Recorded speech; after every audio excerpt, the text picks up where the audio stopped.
जय श्रीमन नारायण। जो टिप्पणी मैं देने जा रहा हूं वह रामानुज दास श्रीमन गट्टू वेणुगोपाल स्वामी द्वारा दी गई है। अध्याय 14 गुणत्रय विभाग योग श्लोक 4। सर्वयोनिषु कौन्तेय मूर्तयः सम्भवन्ति याः तासां ब्रह्म महद्योनिः अहं बीजप्रदः पिता। ओम। गीताचार्य श्री कृष्ण परमात्मा अर्जुन सहित हम सभी को गुणत्रय विभाग योग की शिक्षा दे रहे हैं। परमात्मा कह रहे हैं, अर्जुन, इन सभी दृश्यमान शरीरों का कारण प्रकृति है। जैसा कि मैंने पहले कहा, मैं ही वह हूं जो सभी आत्माओं को उनके कर्म के अनुसार प्रकृति गर्भ में रखता हूं। इस प्रकार प्रकृति माँ है और चूंकि मैं वह हूं जो उस माँ प्रकृति की गर्भ में आत्माओं के बीज बोता हूं, मैं पिता हूं। ऐसा कहकर श्री कृष्ण परमात्मा स्पष्ट करते हैं कि वह पिता हैं जो आत्माओं के बीज माँ प्रकृति में डालते हैं। इसलिए आइए समझें कि सारी सृष्टि श्री कृष्ण परमात्मा द्वारा रचित प्रकृति और आत्माओं के संयोजन से ही होती है। आइए हम यह समझें कि श्री कृष्ण परमात्मा हमारे पिता हैं।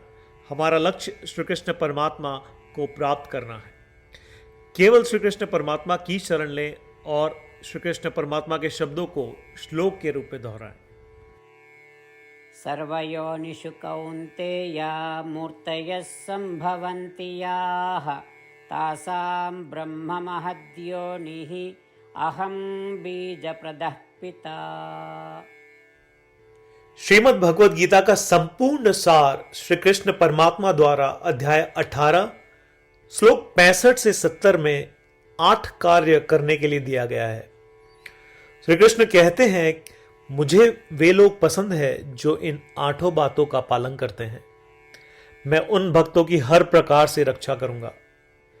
श्री कृष्ण परमात्मा द्वारा बोली गई संपूर्ण भगवद गीता को सुनने के बाद अर्जुन कहते हैं, करिष्ये वचनम तव, जिसका अर्थ है, कृष्ण, मैं वैसा ही करूंगा जैसा आप कहेंगे। यही कारण है कि श्री कृष्ण ने अर्जुन को सभी प्रकार की सफलताएं और जीत प्रदान की है। आइए परमात्मा को वचन दे कि हम इन 8 कर्मों का पालन करेंगे। ऐसी कोई पूजा, तप या यज्ञ नहीं है जो परमात्मा को यह शब्द देने से बढ़कर हो। मैं कहूंगा कि ये 8 प्रतिज्ञाएं हमें करनी चाहिए। कृपया आप सभी इन्हें अपने दिल और दिमाग में सोचें। इस प्रकार श्री कृष्ण को अपना वचन देते हुए आइए हम सभी श्री कृष्ण के सुंदर चेहरे को खुशी से चमकते हुए देखें और आनंद का अनुभव करें। जय श्रीमन नारायण। ये है हमारे 8 वचन। हमारा पहला वचन, हे श्रीमन नारायण, जैसा आपने निर्देश दिया मैं हमेशा आपका ध्यान करूंगा और आपके बारे में सोचूंगा। हमारा दूसरा वचन, हे श्रीमन नारायण, जैसा कि आपने सलाह दी मैं हमेशा आपका भक्त रहूंगा। हमारा तीसरा वचन, हे श्रीमन नारायण, मैं अपने सभी कार्य आपकी सेवा के रूप में और आपकी संतुष्टि के लिए करूंगा। हमारा चौथा वचन, हे श्रीमन नारायण, जैसा कि आपने अनुसरण करने के लिए कहा था, मुझे पूरा विश्वास है कि मैं आपका हूं और मैं हमेशा अपने हाथ जोड़ूंगा और आपको नमस्कार करूंगा। हमारा पांचवा वचन, हे श्रीमन नारायण, मुझे आपके शब्द मामेकम शरणम व्रज याद आते हैं जो आपने सिर्फ और सिर्फ आपको ही समर्पण करने को कहा था। श्रीमन नारायण, मैं केवल आपके प्रति समर्पण करता हूं। हमारा छठा वचन, हे श्रीमन नारायण, मुझे आपके शब्द मां शुचः याद आते हैं कि आप हमें शोक न करने का आश्वासन दे रहे हैं। मैं अब शोक नहीं करूंगा। हमारा 7वां वचन। हे श्रीमन नारायण, आपने हमारे लिए श्रीमद् भगवत गीता देकर हम सभी पर कृपा की है और आशीर्वाद दिया है। मैं कम से कम एक श्लोक पढ़ने या सुनने का वादा करता हूं। हमारा 8वां वचन। हे श्रीमन नारायण, आपने सारी मानवता को गीता प्रदान की। मैं गीता में आपके दिव्य शब्दों को उन भक्तों तक फैलाने का प्रयास करूंगा जो गीता से अपरिचित हैं।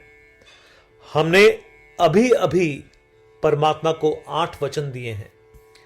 प्रतिदिन श्रीमन नारायण को यह वचन देना कि हम वैसा ही करेंगे जैसा वे कहेंगे, अपने आप में एक महान पूजा है। आइए हम उसे अपने अटल विश्वास के साथ अपना वचन दें। श्रीमन नारायण करिष्ये वचनम तव, जिसका अर्थ है, श्रीमन नारायण, मैं आपके निर्देशों के अनुसार कार्य करूंगा। सर्वम श्री कृष्णार्पणमस्तु। जय श्रीमन नारायण।